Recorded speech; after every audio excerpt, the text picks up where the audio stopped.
Yan si transformer. May advertise ka pa, oy. Ayun, oh. Balik na naman kami. Ano yan? Hindi yan nagsasara. Dati may naka-advert dyan. Buying gold and silver. Wala na ngayon.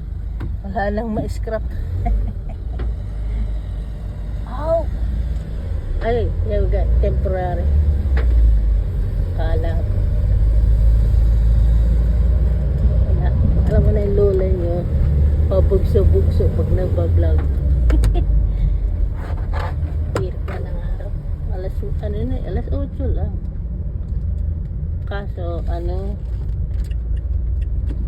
hindi po masama yung traffic kasi nga, wala pa yung school. Pero pag yung school na yan, goal na naman yan. Ay, ano ko pa yan? Ang subject na yun, nung may isa pa, bago ako na ganitong trabaho, yung sa, sa bahay, sa restaurant, dalawang trabaho ko, isa sa araw, isa sa gabi. Eh, siyempre, noon, wala kaya-kaya. Pahinga lang ng isang oras, sabak na naman. Kaya siguro na arugado, salta sa arugado yung katawang bugbog sa Tagalog. Kasi masipag nga sa trabaho, mahina naman ang kita. Nung naglilinis pa ako sa mga bahay-bahay, grabe doon sa mga Asians, mga Indian, mga asawa ay Indian, mga Pakistan, gano'n. Parang middle class sila. Kaso naman, middle class din yung tourist sa'yo paglilinis. May oras. Hindi ka pwedeng, kaya nga ihi, bawal eh. Kaya, prepare ka na pag ganun. Tapos ang biyahe pa, minsan maabot ng 1 oras kalahati. Pagod ka na nun bago ka. Ilang sakay pa. Lalo na sa work ako nun sa Celeho. Pagdating doon, 2 palapag yun, ikaw lang mag-isa. Tapos at the end of the day, minsan balikan mo na lang ko, hindi ako pwedeng bumalik sa layo nito, bayaran mo ako. Yung arugado ka nga, kumbaga unfair sa'yo. Tapos may mga tanong pa, asawa mo ba matanda sa'yo? Sabi ko, di pagkakasabi ko nga 9 years at tanda, 8 lang pala to. 8 and 10 months 8 years and 10 months lang ang tanda sa akin. Yung may kasama bang insulto, isang dahilan nyo kaya tinigilan ko.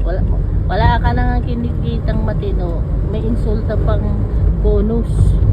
Tapos tuwing magki-Christmas, nililay off ka. Oo, yan ang style dito. Pag kailan may Pasko, hindi sila nagpapamasko. November pa lang nililay out, yung wala ka ng trabaho. Tapos tatawagin ka pag tinawag ka, kailangang ora-orada nandun ka.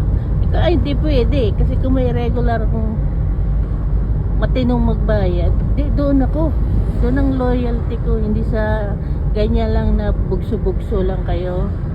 Ganun style nila, hindi sila talagang dapat pagkatiwala pagdating sa kita. Kaya kailangang matalino ka. Tsaka ibang turing sa'yo pag ka, hindi ka puti. At least yung pagputi dito na ganyan, tagalinis nila. Hindi nila minimistrato kasi takot din sila. Pero pag ikaw ay ibang lahi mo, Asian ka rin o itim ka, dadalihin ka ng mga yan. Yung merong gumawa sa akin noon, pero ko siya, taga Celeho din, mabait siguro nangangailangan ng pera. Gusto akong biktimahin. Sabi niya, ganito muna gawin mo. Tapos sabi niya, mo yung yung alahas ko, linisin mo o ipares-pares mo. Sabi ko, fake at saka tunay. Oo. Sabi ko, sandali, pag tatapusin ko to kasi pinapagawa mo.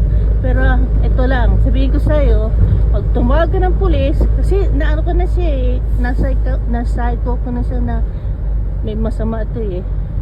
Pag ako ay tumawag ka ng pulis, sasabihin ko sa pulis, pabuti, nandito kayo. Kasi itong babaeng ito, didengguin ako sa bayan. Talagang babalik ta rin ko siya.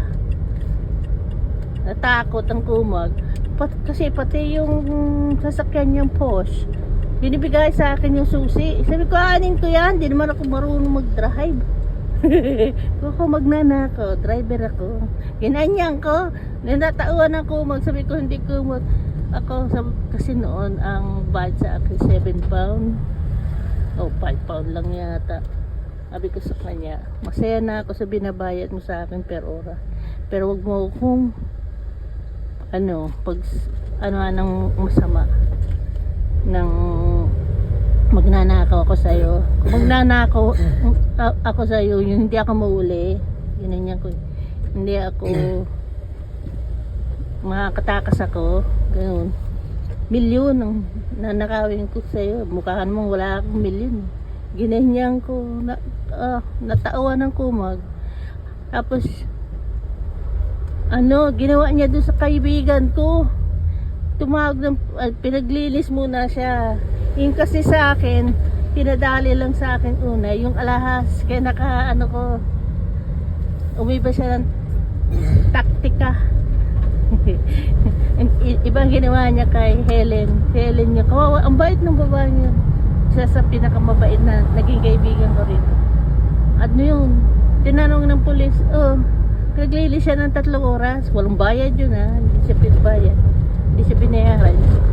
Tapos sabi ng pulis, ilang taon ka na rito sa kanila? Sabi niya 5. Sabi niya, 5 taon ka, wala kang problema sa kanila? Wala.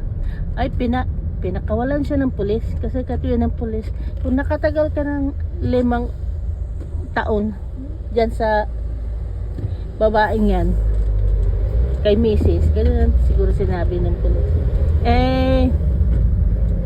Wala kang kasalanan kasi kung magnanakaw ko ay linggo lang, buwan, magnanakaw ka na. Sabi niya, oo, kung magnanakaw ako. Hindi mo ka nagnakaw eh. Kaya yung babaeng yun, hindi na siya cleaner, na lang siya,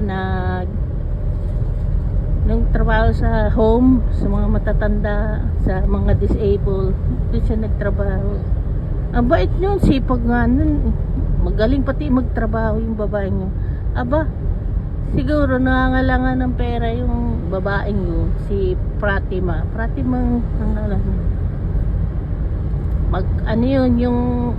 Dito kasi style, pag nagkatrabaho ka, yung word of mouth, sabi nung na trabaho mo, ay si ganito, doon ka magtrabaho, si ganito, yun ang asahan mo, ganon. Hindi rin maganda yung masyado kang kumpante sa, akala mo kilala mo na, gagawin ka tagal mo kaya hindi naman sa unahan mo ng yung ginawa ko sa kanya, na pag tumawag ka ng pulis sa akin, sasabihin ko na insurance fraud ang gagawin mo kasi yung mga ganyang may pera, yung mga middle class na yan, yung kanilang ari-arian naka-insurance against theft, against sunog, kung ano-ano. Gusto na nila lang makuha yung insurance money nila.